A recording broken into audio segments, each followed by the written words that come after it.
Uma boa noite a todos, que a paz do nosso Mestre Jesus, o amor de Maria de Nazaré, nos envolva, nos fortaleça hoje e sempre. Agora sim eu ia pedir a licença porque não dá para falar, não é? A voz falha um pouco, mas eu fico com distância, não tem problema não, porque respeitamos o distanciamento social, não é verdade? É preciso, mas vamos em frente. Primeiro, uma alegria voltarmos, é uma alegria nos reencontrarmos.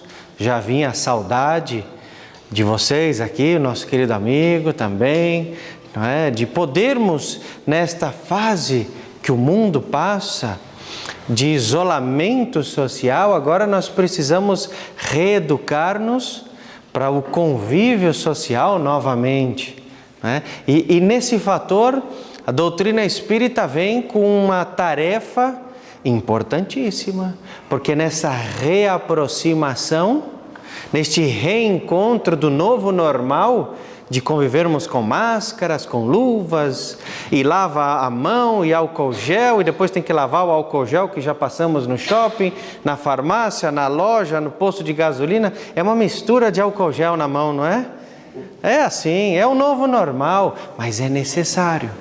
O que não é novo, e é ainda mais necessário, são os ensinamentos do Cristo, não é? Que nós não podemos perder em vista, especialmente nessa época da pandemia, não é? Os ensinamentos que, numa fase como essa que o planeta passa, Portugal em especial, já passou, mas, por exemplo, familiares meus ou do Júlio, que lá estão no Brasil, estão a passar ainda, e para quem também tiver, nós estamos a nos apoiar nos ensinamentos cristãos para nos auxiliar, porque não é que existe o distanciamento social, aqui 1-2 metros, que nós deixamos de ser irmãos, que nós devemos nos aproximar na fraternidade.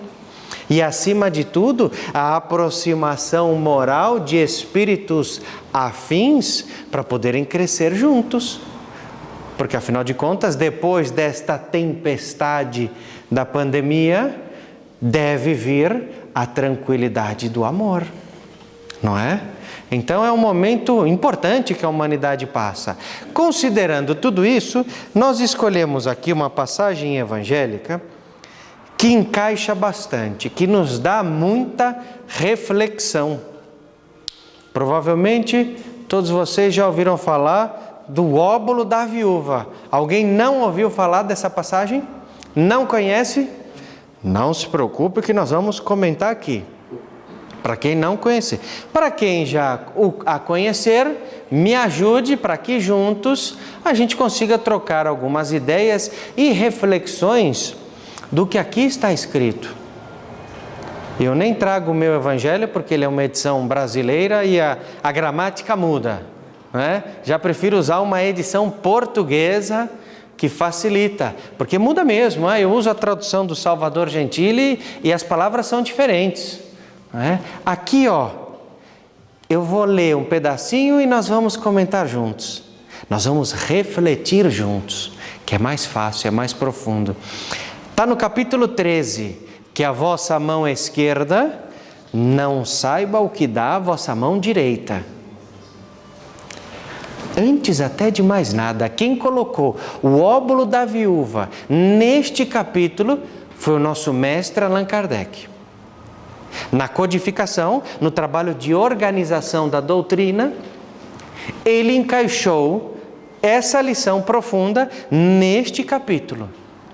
A mão esquerda é a mão da justiça, a mão direita é a mão da caridade, que sustenta esses dois fundamentos, a justiça e a caridade, sustenta na formação de um triângulo divino que em cima aqui, no ponto mais alto, é o amor. O amor, para ser proveitoso, precisa ser ao mesmo tempo justo e caridoso. Inverte o raciocínio. Um amor injusto, egoístico, não é caritativo, não é caridoso, não é um amor sublime. Mais ou menos assim, é a minha mulher, Tá claro? É a minha mulher. Não, ela é minha. Ela é minha e ninguém, não quero nem que olhe, por isso que eu não trago no centro espírita. Fica em casa, guardadinha. Porque eu não quero que ninguém olhe. Ela é minha mulher. Posso falar que isso eu tenho um amor por ela? Eu tenho, não vão dizer que não, hein? Eu tenho sim. Mas não posso ter o amor injusto, porque ele não é um amor caridoso. Sublime, não faz parte da sustentação. É isso mais ou menos, em rápidas palavras, a explicação desse capítulo, do título. Porque Kardec, com esta premissa deste triângulo divino que eu falei para vocês, tem que encaixar no óbolo da viúva. Este triângulo, amor, justiça e caridade, a mão esquerda e a mão direita, tem que encaixar no óbolo da viúva.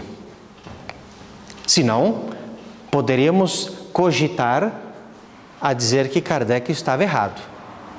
Não estava, antes de mais nada, não estava, não esteve. Até porque, quem somos nós? Não esteve. Tem sentido, mas é só para a gente analisar essa lição sob esta ótica do capítulo 13. Porque olha só, faz a criação mental. Enquanto eu falo aqui, vocês criam aí na mente. Por isso até que eu nem fiz questão de trazer as imagens. A gente cria na nossa mente o cenário. Jesus estando sentado de fronte ao gasofilácio. Como vocês criariam essa imagem? Jesus estando ali sentado de frente para o gasofilácio. Antes de mais nada, o que é o gasofilácio? Um local onde eles deixavam ali as doações, não é? Eu vou doar uma máscara para quem precisa. Pum, não está usada. Um exemplo. Vou doar. E vai fazer as suas oferendas, doações. Detalhe, naquela época lá atrás, há 2000 anos, quando isso foi ditada essa lição, as doações e oferendas, elas tinham qual, na grande maioria, não todas, qual intenção? Lembra do pilar que eu acabei de falar de justiça e caridade? Muitos que aparecem aqui, ricos, faziam as suas doações, esperando o quê?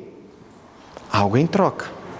Então era uma doação com retribuição.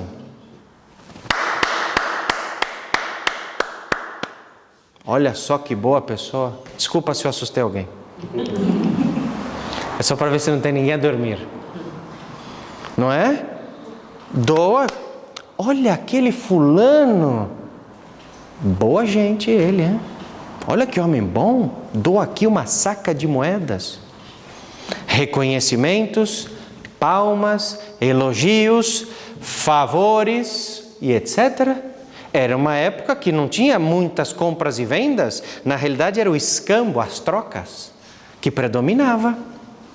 Então ali estava Jesus, na criação de vocês. Jesus está ali sozinho, na criação de vocês que eu li, estando sentado de frente ao gasofilácio, que a gente já viu aí para que ele servia. Jesus na criação mental está sozinho? Alguém criou Jesus aí sozinho, sentado?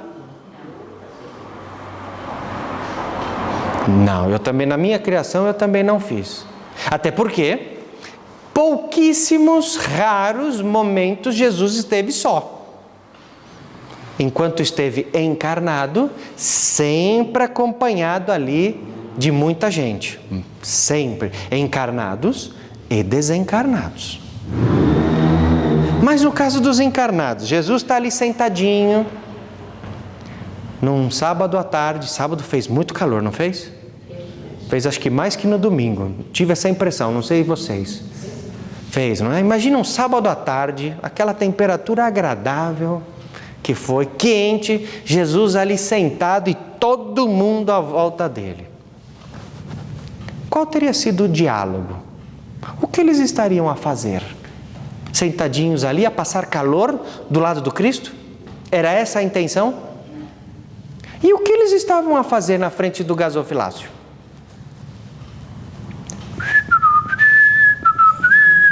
Assim? Eu me pergunto isso porque ninguém percebeu a viúva. Ninguém. De toda a malta que vocês mentalizaram aí, criaram, ninguém percebeu a pobre viúva.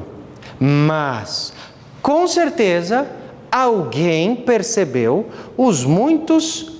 as muitas doações que eram feitas. Porque olha só a história. Vou continuar. Jesus, estando sentado defronte o gasofilácio, a fazer o quê? A observar de que modo o povo lançava ali o dinheiro. Dinheiro genérico, doações, contribuições. Viu que muitas pessoas ricas o deitavam em abundância. E Jesus ali, só observar, sem falar nada. Muitos deram bastante contribuições. Nisso veio também uma pobre viúva, que deitou apenas 2 pequenas moedas de valor de 10 cêntimos cada uma. Ou seja, nada. Alguém havia prestado atenção nela? Será que num momento, se nós estivéssemos ali junto com Jesus, a passar calor com Ele, mas nós estamos ao lado do Cristo, será que nós iríamos perceber a viúva, a pobre viúva, ou iríamos perceber mais facilmente aqueles ricos? Porque a pobre viúva, na mentalização de vocês, como ela seria? Fisicamente. Roupinha simples. Pode ser? Discretas. Muitas chegando até, porque ela é uma pobre senhora, pobre no sentido material, a passar necessidade, de repente uma roupa rasgada, com limitações de higiene, de repente não toma banho constantemente, não é? Ela é uma pobre viúva. Então, de uma maneira mais fácil que os outros, ela passaria desapercebido, como de fato passou. Nenhum dos apóstolos a percebeu, nenhum. Eu acho que se eu estivesse lá também não teria percebido. Perceberia mais facilmente quem? O rico, que vem todo bonito, perfumadinho, não é? Vem ali, olha, eu vim deixar a minha doação, hein? Tá ouvindo, Júlio? Vim deixar a minha doação aqui. Ainda faço isso. Então, mais facilmente, quem seria percebido? O rico. Ninguém prestou atenção na viúva. Aí, nesse contexto, que faz Jesus? A grande lição. A dupla lição moral. Porque o que ele diz? Chamando então seus discípulos, nem os apóstolos haviam percebido a senhora. Nem os apóstolos que conviviam com o Cristo diariamente haviam percebido aquela mulher. Quer dizer, se o Cristo não fala nada, nós sequer conheceríamos a história. Sequer conheceríamos. Mas para o mestre, toda a lição era aproveitada. Vem cá, Pedrinho, Joãozinho, presta atenção, meus filhos. Em verdade vos digo que esta pobre viúva deu muito mais do que todos os que antes puseram dádivas no gasofilácio. Deu muito mais. Por quê? Porque vocês imaginam que o Cristo teria dito que essa senhora deu 2 pequenas moedas que valeram muito mais do que os outros? Fazia falta o sacrifício. Pelo sacrifício? Fazia falta e mesmo assim dividiu. Muito bom, muito bom. Até porque, vou aproveitar então, pois que todos os outros deram o que lhes abunda, sobras, excesso. Esse eu não preciso, então toma. Mas começa assim, eu não preciso, toma. O eu venho primeiro, não é o nosso. Percebe? Ao passo que ela deu o que lhe faz falta. E Jesus ainda mais direto, tudo o que tinha e tudo o que restava para o seu sustento. Tudo. Certeza absoluta. Tudo. Até porque, agora volta de novo a atenção para a viúva. Pobre viúva, como ela iria sobreviver? Porque a mulher nesta época não podia trabalhar. Não poderia exercer uma profissão para receber salário. Não podia, era a função do homem. A mulher tinha a função de educação dos filhos, função de reprodução e cuidado do lar. Inclusive religioso, era a mulher que fazia isso. O homem não se intrometia. Então, se ela era viúva, ela não tinha mais marido, quem ia pôr comida em casa? Quem? E Jesus, ali em silêncio, ao perceber aquela mulher, não tenham dúvida, ao olhar para ela, não viu só o corpinho físico dela com a roupinha mal vestida, quem sabe até mal cheirosa, mas viu, analisou, ou como a gente vê em André Luiz nas obras, auscultou o espírito daquela mulher. Sabia das suas dores, sabia das suas dificuldades, e aí chega à conclusão que ela deu tudo o que tinha. Então, Jesus, ao falar isto, não foi à toa, nenhuma palavra do Cristo é perdida ou sem sentido. É justamente para dizer, olha, ela deu tudo mesmo, ela não deu o que sobrava, tudo. A consequência, por exemplo, de não ter uma moeda para cenar, para jantar, para o pequeno almoço no dia seguinte, para sobreviver. Não tinha. Não tinha mais. Mas importava para ela? Só um detalhe, isso que eu disse do Cristo ao olhar para ela, isso é um tipo de mediunidade. Hein? É um tipo que Chico Xavier tinha, inclusive. Chico Xavier tinha e chegou a pedir a Emmanuel para que fosse feita uma intercessão, porque ele sabia por essa mediunidade que ao olhar para um amigo, ele conseguia ver a história daquele espírito, daquela pessoa, inclusive quando ele iria desencarnar. E aquilo dava muita dor ao Chico. Ele pediu para essa aí deixar um pouquinho, não é? Incomodava. Mas é mediunidade isso. No livro Entre a Terra e o Céu, aparece essa mediunidade também.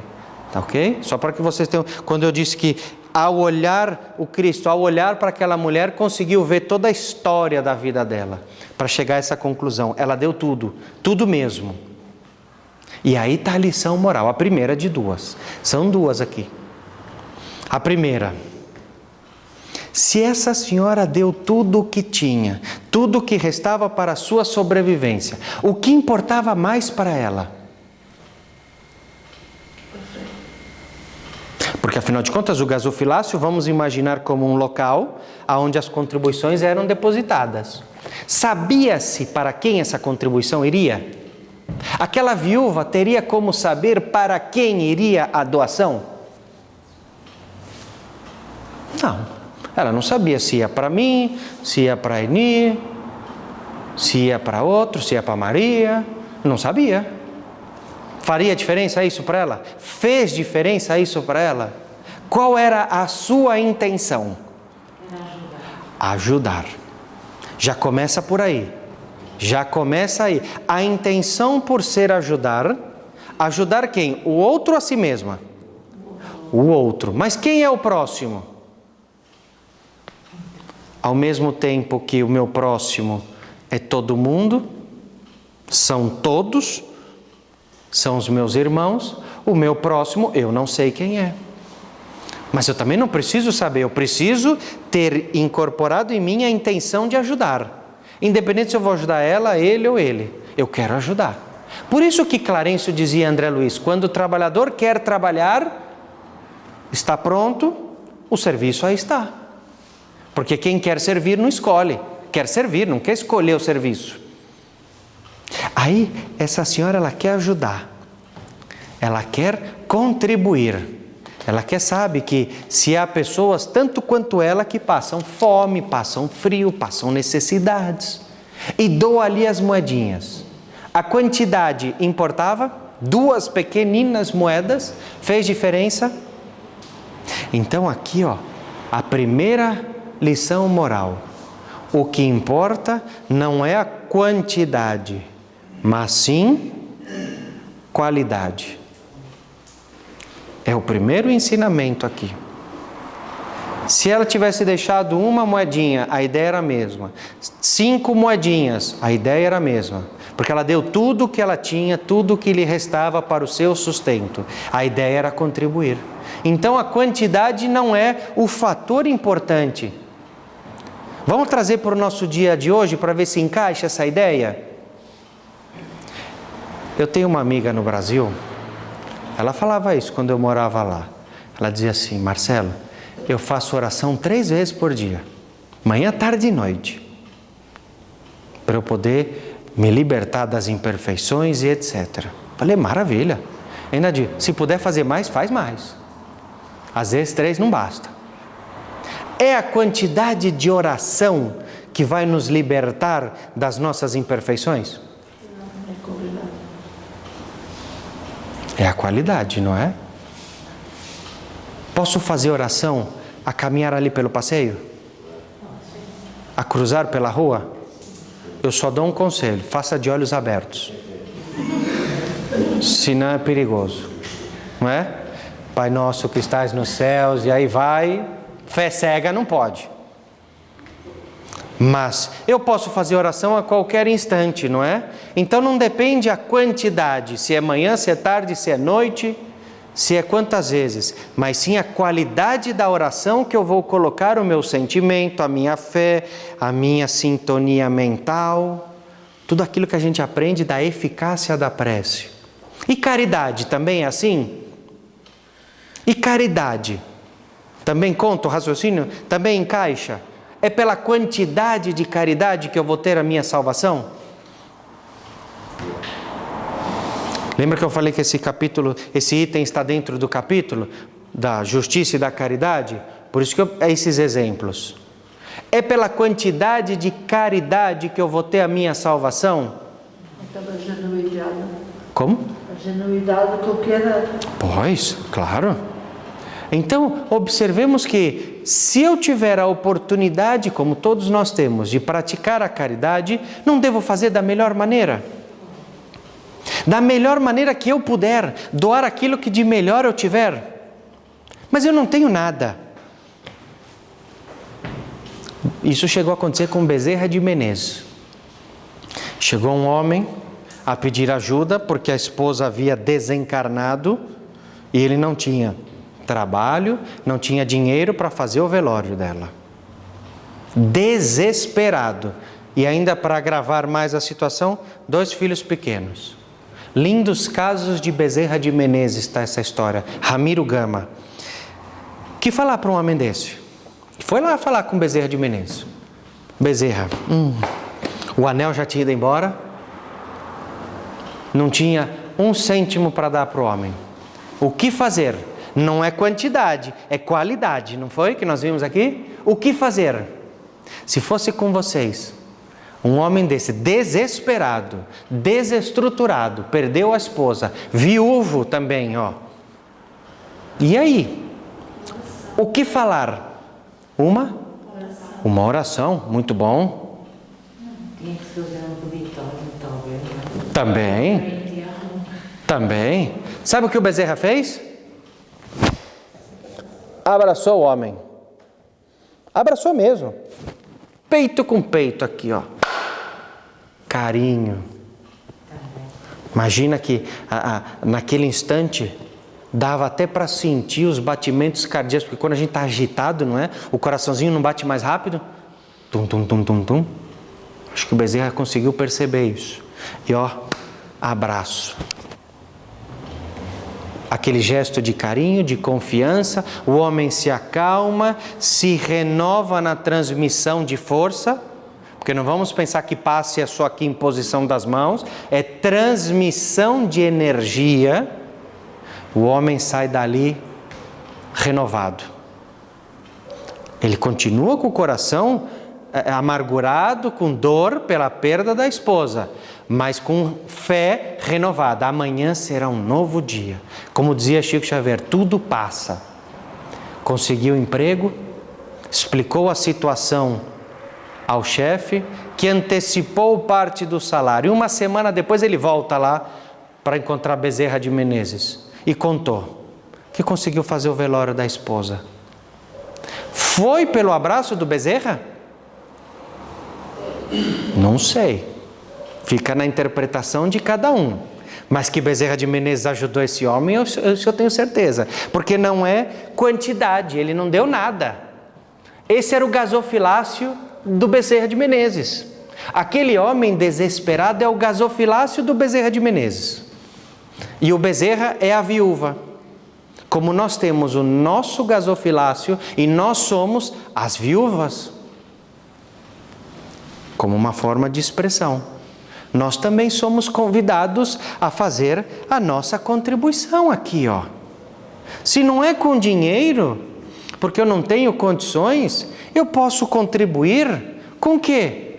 Olha o triângulo divino que sustenta o amor, justiça e caridade. Eu falei dinheiro aqui? Eu falei em bens materiais? Eu não, né? O Cristo, não sou eu, só repito.